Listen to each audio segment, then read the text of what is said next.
before we get into the lesson, Kevin, have we heard anything back from any of the other classes about possible issues and whatnot?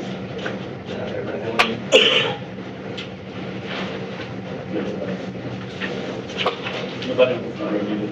I've got one extra.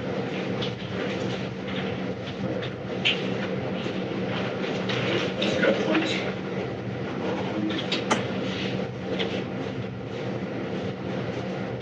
So, as we continue, let's look at verses 5 through 13 of Romans 10 today. So, first one there gets to read. What verses? 5 through 10. 5 through 10. I mean, no, I'm sorry, 5 through 13. You're right. Okay. 5 through. Okay. For Moses writes about the righteousness that is based on the law. The person who does the commandment shall live by them. But the righteousness based on faith says, do not say in your heart, who will ascend into heaven, that is, to bring Christ down, or who will descend into the abyss, that is, to bring Christ up from the dead. But what does it say? The word is near you, in your mouth and in your heart. That is, the word of faith that we proclaim. Because if you confess with your mouth that Jesus is Lord, believe in your heart that God raised him from the dead, you will be saved. For with the heart one believes and is justified, and with the mouth one confesses and is saved. The scripture says, everyone who believes in him will not be put to shame. But there is no distinction between Jew and Greek. The same Lord is Lord of all, bestowing his riches on all who call on him. For everyone who calls on the name of the Lord will be saved. So I think Paul is really kind of building a crescendo here from what we got into last week with the opening chapter of the first 4 verses, where really he starts off this particular section speaking specifically about the Jews, right? Go back to verse 3. He says, for being ignorant of the righteousness of God and seeking to establish their own, they did not submit to God's righteousness. And in verse 4, for Christ is the end of the law of righteousness to everyone who believes. So this is kind of picking up on that. And Paul goes into, in this section, 6 statements that start with 4. Because that's kind of where I got the name of it. It's cheesy to word out. It's just helpful for me to remember. That first 4 statement, I'm calling it the Old Testament argument, the OT argument, where he brings in Moses. And he's going to go back and quote Moses in 2 different ways. The first is Moses writes the righteousness based on the law. And in doing so, he quotes Leviticus 18:5, namely that the person who does these commandments shall live by them. And before he moves on, it could be argued, oh, you're cherry picking here. You're just taking one little piece out of here out of context. What are you doing? Well, you turn back to Ezekiel chapter 20. We're going to spend some quality time in the Old Testament today, especially for this first section. Ezekiel chapter 20, verses 10 and 11. The prophet says, so I led them out of the land of Egypt and brought them into the wilderness. I gave them my statutes and made known to them my rules, by which, if a person does them, shall live. And he says it again 2 verses later. But the house of Israel rebelled against me in the wilderness. They did not walk in my statutes, but rejected my rules, by which, if a person does them, he shall live. In my Sabbath they break them. And then later in the same chapter, Ezekiel repeats the same thing.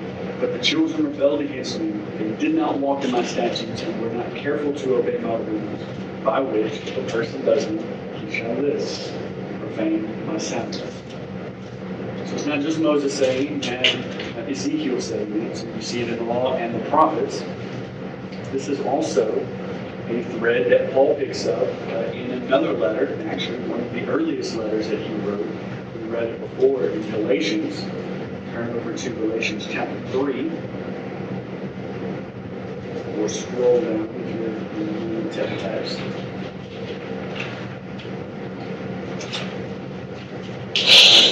Somebody read read Galatians chapter 3, verses 12 and 13. The law is not of faith, rather, the one who does them shall live by them. Christ redeemed us from the curse of the law by becoming a curse for us. For it is written, "Cursed is everyone who is hanged on a tree." Yeah, so Paul is, even in his earliest letter, picking up this thread of live by the law. Life is found in following it perfectly, right? Unless we believe that this is only Paul, Jesus himself picks this up in Luke 10. Here, Luke 10, verses 25 and 28. 25 through 28.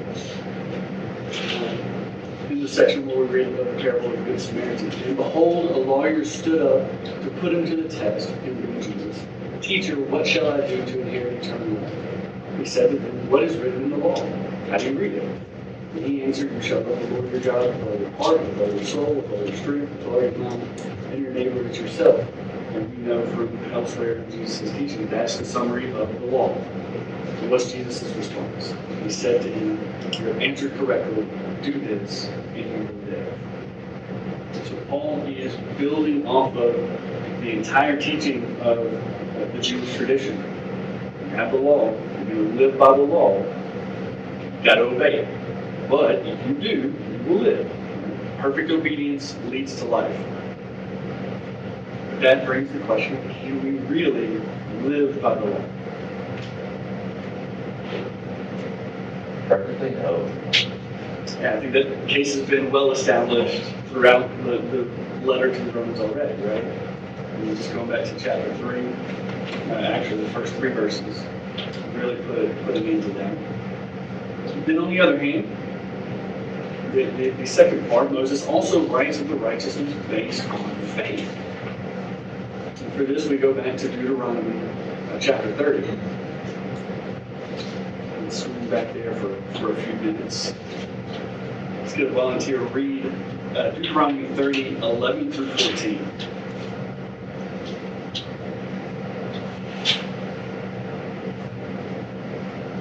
For this commandment that I command you today is not too hard for you, neither is it far off. It is not in heaven that you should say, "Who will ascend to heaven for us and bring it to us that we may hear it and do it?" Neither is it beyond the sea that you should say, "Who will go over the sea for us and bring it to us that we may hear it and do it?" But the word is very near to you. It is in your mouth and in your heart, so that you can do it. Yeah, so he goes back to Moses and uses this as the righteousness of faith, as he says, and even offers an exposition to it. So where Moses says, "Who will ascend to heaven for us and bring it to us?" Paul says that in a New Testament context, who's going to bring Christ down, right?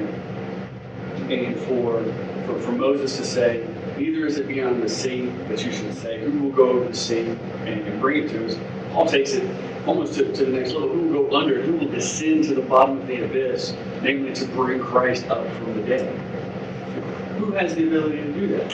Who among us? None. Who among the Jews that Moses was writing to? Not a single one of them. And yet, that's what the law of righteousness, or the righteousness according to faith, does not say. What does it say? Paul says explicitly, the word is near you, in your mouth and in your heart. In your mouth and in your heart. Right? And so that's Paul bringing this Old Testament Mosaic writing into a New Testament context. Right? We can't go up to bring Christ down. Christ is down of his own power, right? Of his own authority. We can't go down and bring him back up from the dead. God raised him from the dead. Right? But that said, even in our lack of ability there, the word itself, this word of faith, this righteousness of faith, mouth, which would be confession, and our hearts, which would be belief. That's where we come to the conclusion of this, that the end of this long statement that this argument begins with, in that next verse, because if you confess with your mouth that Jesus is Lord and believe in your heart that God raised him from the dead, you will be saved. So the two requirements of salvation, as it were, are confess with your mouth and believe in your heart. All good there?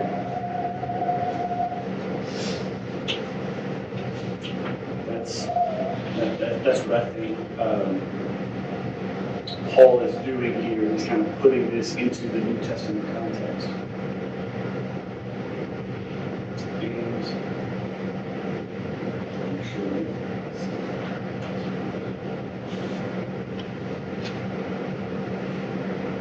And in his statement there, because if you confess with your mouth that Jesus is Lord and believe in your heart that God raised him from the dead, he's using that same pattern too, right? So you look at Deuteronomy and it says, the word is very near, in your mouth and in your heart. And Paul says, if you confess with your mouth and believe in your heart, you will be saved. Before we come away from Deuteronomy, continue reading there from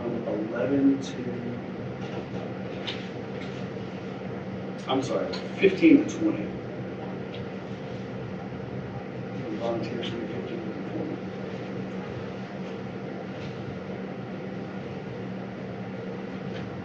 20. See, I have set before you today life and good, death and evil. If you obey the commandments of the Lord your God that I command you today, by loving the Lord your God, by walking in his ways, and by keeping his commandments and his statutes and his rules, you shall live and multiply. The Lord your God will bless you in the land that you are entering to take possession of. But if your heart turns away and will not hear, but you draw away to worship other gods and serve them, I declare to you today that you shall surely perish. For you shall not live long in the land that you are going over the Jordan to enter and possess. I call heaven and earth to witness against you today that I have set before you life and death, blessing and curse. Therefore, choose life, that you and your offspring may live, loving the Lord your God, obeying his voice and holding fast to him. For he is your life and strength of days, that you may dwell in the land that the Lord swore to your fathers, to Abraham, to Isaac, and to Jacob, to give to them.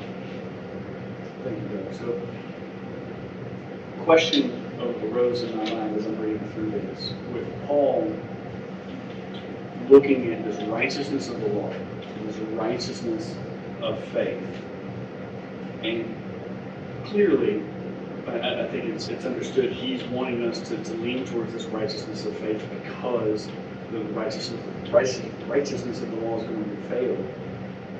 To take it from Deuteronomy 30, is it possible, and I'd like some discussion on this, is it possible that Paul is basically giving the New Testament Christians the same general choice that Moses is? Life or death? Right? The law, the righteousness of the law, which will lead to death and condemnation, and the righteousness of faith that leads to life.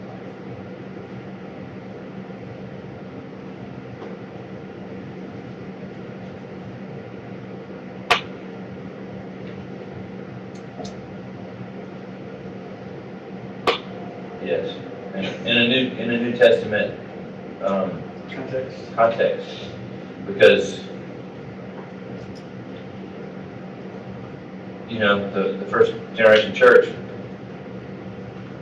had trouble with either trying to integrate Jesus or saying Jesus replaced, and this brings both of those together and says it's both. It's the law and it's faith. But Jesus is enough. There's not a separation between, for us, in a modern day context, the same thing applies. It's not Old Testament doesn't apply anymore. The more we dive into the Bible, the more we realize the whole Bible is a narrative of Jesus, of our need for Jesus, of the proclamation of his coming, of his coming and completion of the law perfectly that we could never do, crucifixion, death, burial, resurrection. The entire thing's about Jesus. So I don't know, that's what you're. I think he's attempting to point out that righteousness by faith was even required with the law. Like when he says, because the righteousness by faith says, who will ascend into heaven and who will descend from the abyss? I mean, he's quoting, right, Deuteronomy, right? Yeah. So he's saying that even Moses said, that's not faith, right? Because righteousness is based on faith. So I think he's pointing out that we're trying to separate the two, but really it's always been by faith. Right. I think that's what he's saying. Faith came before the law. Yeah. Because Abraham's righteousness was counted by faith before the law was given. And Hebrews comes along, without faith, Right. it's impossible to please God. Right? So we can't love God with all our heart, mind, soul, and strength, apart from faith. Right? That was an interesting little collision that happened in my mind. I wanted to see what y'all thought about that. Glad to see I'm not way off the rails here. So, good. We will continue on to the next four statements. So back to Romans 10. Referring to this as the New Testament application. So Paul has really kind of dug into what Moses has to say, got his conclusion, reshaped it in a New Testament context. And then he says, for with the heart one believes and is justified, and with the mouth one confesses and is saved. See what Paul did there? He went from confess with your mouth and believe in your heart. Now it's with the heart one believes, then with the mouth one confesses. Why did he switch the order there?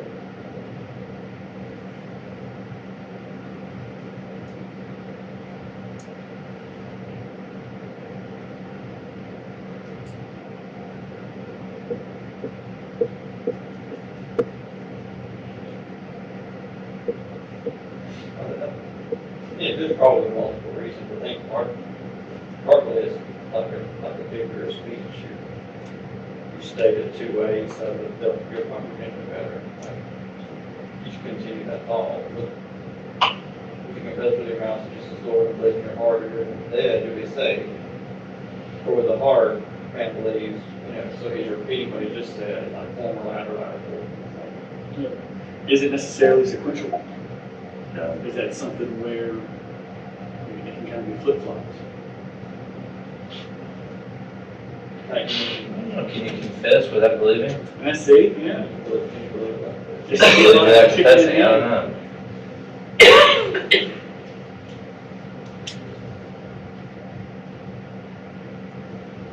I'm content to just sit in this for a second. I think that the main thing he's trying to point out that it takes both. I don't think it. You can't believe without confessing, and you can't confess without believing. Yeah, that you have to, in order to be saved, you must believe and you must confess. Yeah. I think, and the way I'm reading this, and I'll put this up for the scrutiny of the group, it's explained in that next four statements. So for number 3, he does this specifically to put belief at the beginning because belief is foundational. In that next statement, he says, for the scripture says, everyone who believes in him will not be put to shame. And if we go back to just the basics of law versus faith, in a more crass sense, speaking is doing, whereas believing is faith. So when it comes to what we do and what we believe, the belief is the core. And I think that's why he's reorienting it. Certainly he's done it before with other things. That is a literary bias. But I think here specifically it has the purpose of getting belief to that number 1 spot. So you believe in your heart, and then you confess. And you confess on the basis of that believing. And as we said, you can't have one without the other. If you believe, you will confess. Even if you're on the cross next to Jesus. Right? Once you believe, you're going to say it. Well, he says, for with the heart one believes and is justified. Obviously, you have to be justified before you can be saved. Yeah, I would say so. So you have to believe in your heart, which justifies you, and confess with your mouth, which saves you. That will justify by faith alone.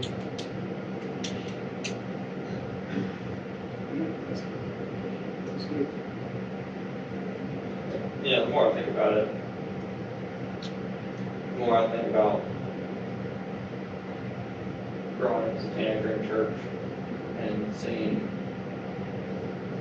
confessions that maybe did not go along with belief. At least from an outsider looking in, their life did not live out their belief in Christ. They might have walked out and confessed sin. So I'm saying, they're not confessing their belief in Christ, they're confessing that they've sinned. They're confessing the sin, but not trusting in the redemption of Christ. Correct.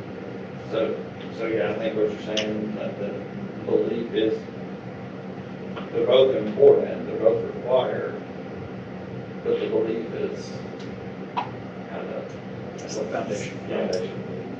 solidifies it, I guess. And it kind of goes back to that, I think, because anybody can say anything. They can say anything in vain. And the reason the third commandment, we don't use the name of the Lord in vain. Because people can say that. People can make false professions of faith. People can confess sin absent belief. But yeah. You can confess that Jesus is Lord, but it doesn't mean that you've made him Lord of your life. Satan believes that,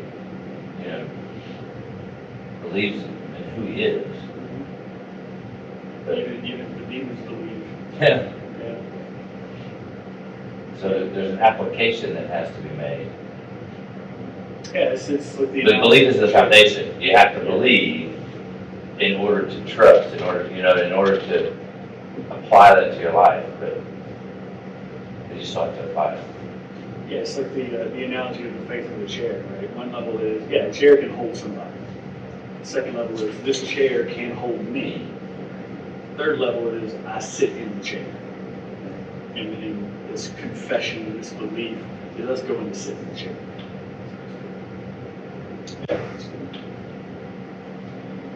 Well, when Paul says, for the scripture says, everyone who believes in him will not be put to shame. Where's he getting that from? That has in the Bible? Probably Joel 2:27. Yeah, Joel 2:27. Clever. Well, why don't you go ahead and read Joel 2:27 for us, Kevin? You already knew it. I thought you had it off the top of your head. Everyone who believes in him will not be put to shame.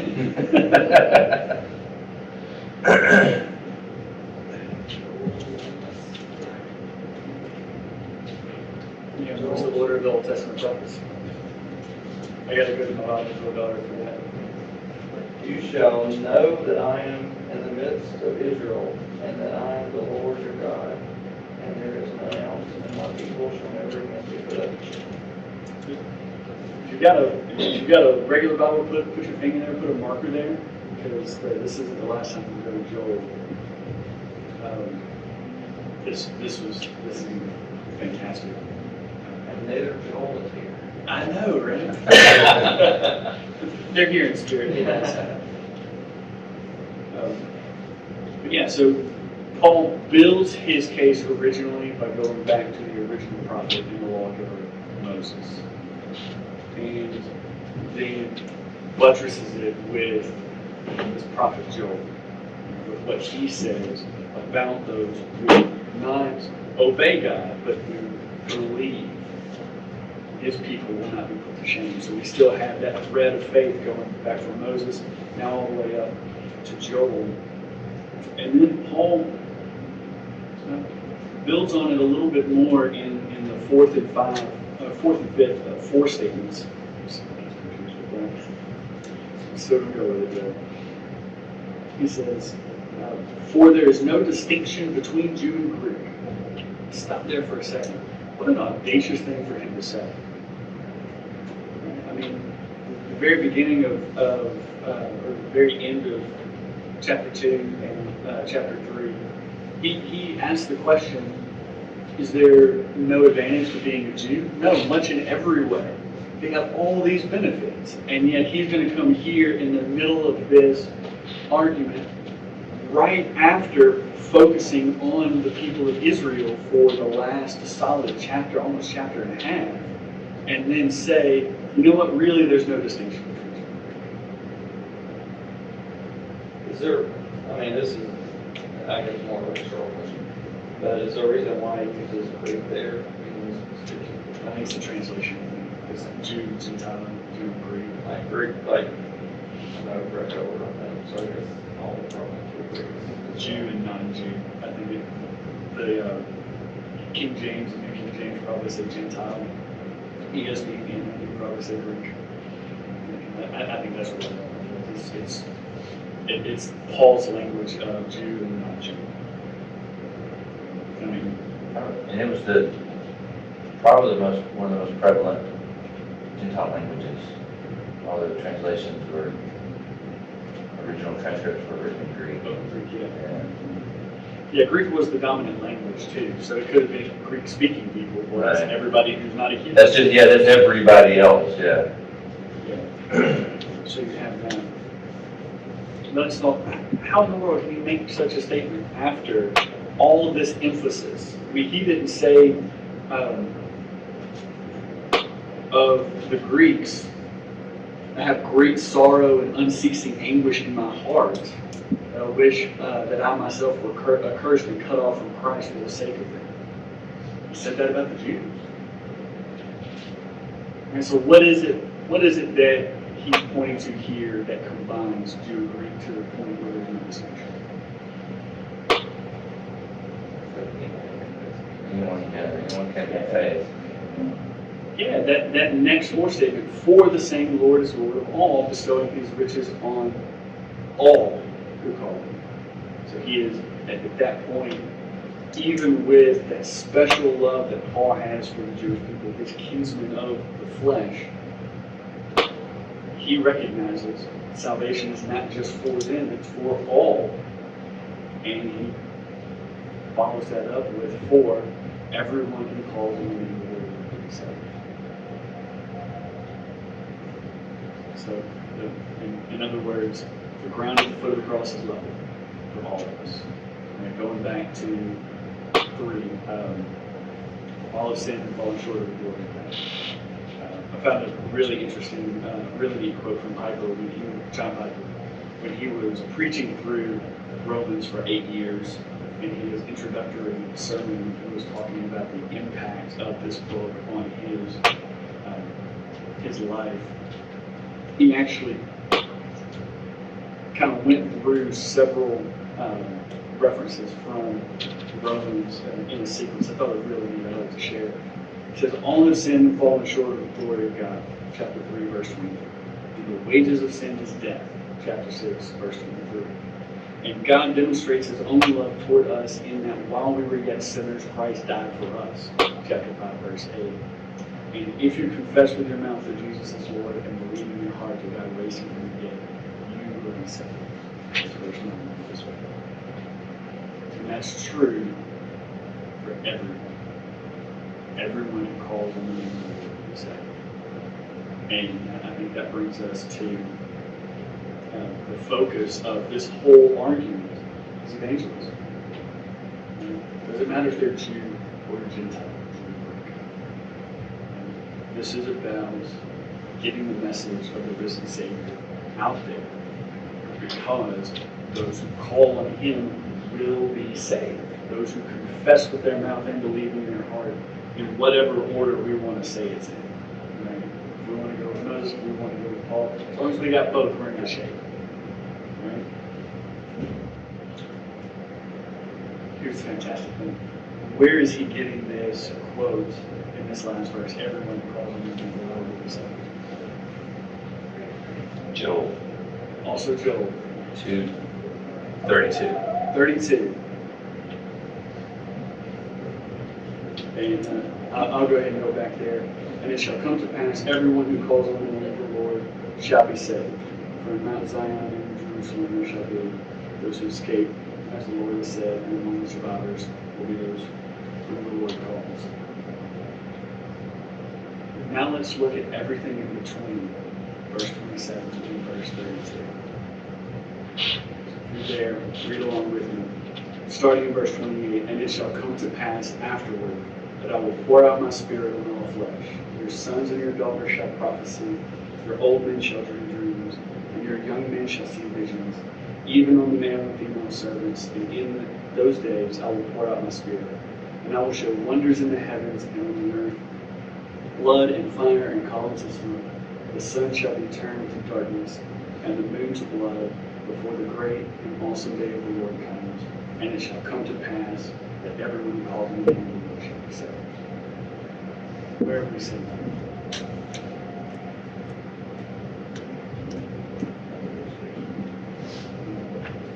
Turn to Acts 2.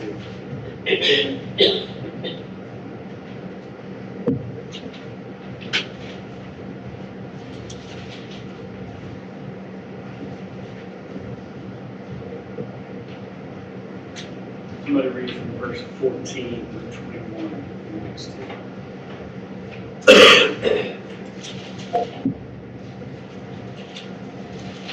But Peter, standing with the 11, lifted up his voice and addressed them, Men of Judea, and all who dwell in Jerusalem. Let this be known to you, and give ear to my words. For these people are not drunk, as you suppose, since it is only the third hour of the day, but this is what was uttered through the prophet Joel. And in the last days it shall be, God declares, that I will pour out my spirit on all flesh, and your sons and your daughters shall prophesy. And your young men shall see visions, and your old men shall dream dreams. Even on my male servants and female servants, in those days I will pour out my spirit, and they shall prophesy. And I will show wonders in the heavens above, and signs on the earth below, blood and fire and vapor of smoke. The sun shall be turned to darkness, and the moon to blood, before the day of the Lord comes, the great magnificent day. And it shall come to pass that everyone who calls upon the name of the Lord shall be saved. So in this letter to the Romans, all these decades later in Paul's life, he's building this argument beginning with the law, beginning with Moses, following that thread through the prophets to Joel, and bookends from verse 27 to verse 32, right around, for the purpose of evangelism, the very first sermon after the risen Christ has finished. I just thought that was phenomenal. Because he goes right back to people. Maybe he was there with Peter, maybe not. I don't know. I don't know what the historical relationship was there. But he's going right back to that very citation of Peter. So if he wasn't there, then Well, in Acts 2, Paul was still Saul. that's right. Yeah, that's true. So you might have heard it, but it wouldn't have been Yeah. friendly. And Peter goes right into preaching Christ right after that. So he goes right from Joel to Christ. And here we are in Romans 10. Paul building this argument, this crescendo comes up, going right to Joel to finish off. Verse 27, verse 32, and imply everything in between. For everyone who calls on the name of the Lord will be saved. Go.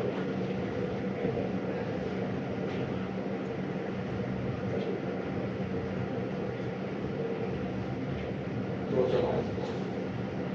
The focus here is evangelism.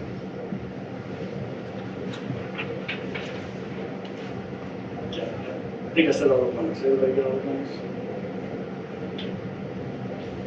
For those of you at home who can't say the points.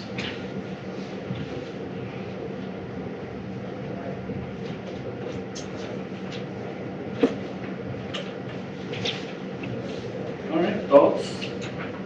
That was all. Come on. So, this is somewhat related, maybe not. So, on the cross, the two thieves, do we know if they were Jews? Because I find it interesting if not. wants today to be in paradise. I would think that they wouldn't be, just based on the name. I don't know if that was, remember that was stated. We just finished reading through Matthew. I know it doesn't say their name.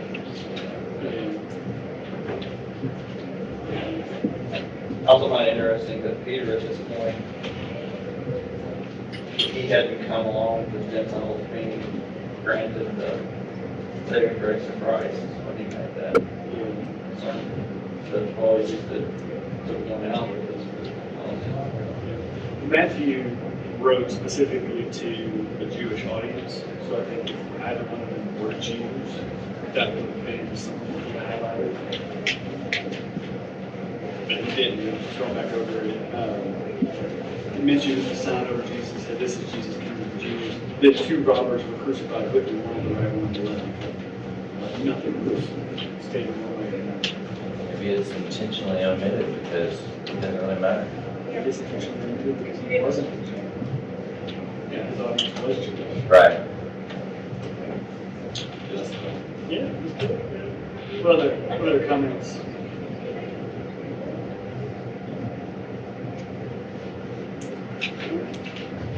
Well, I'll go ahead and close this out. Father, we thank you for another day to gather in your house. An opportunity to open your word, revelation to us.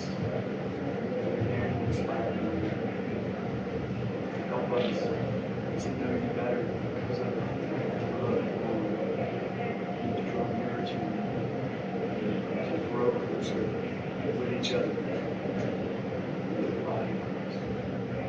Praise in Jesus' name.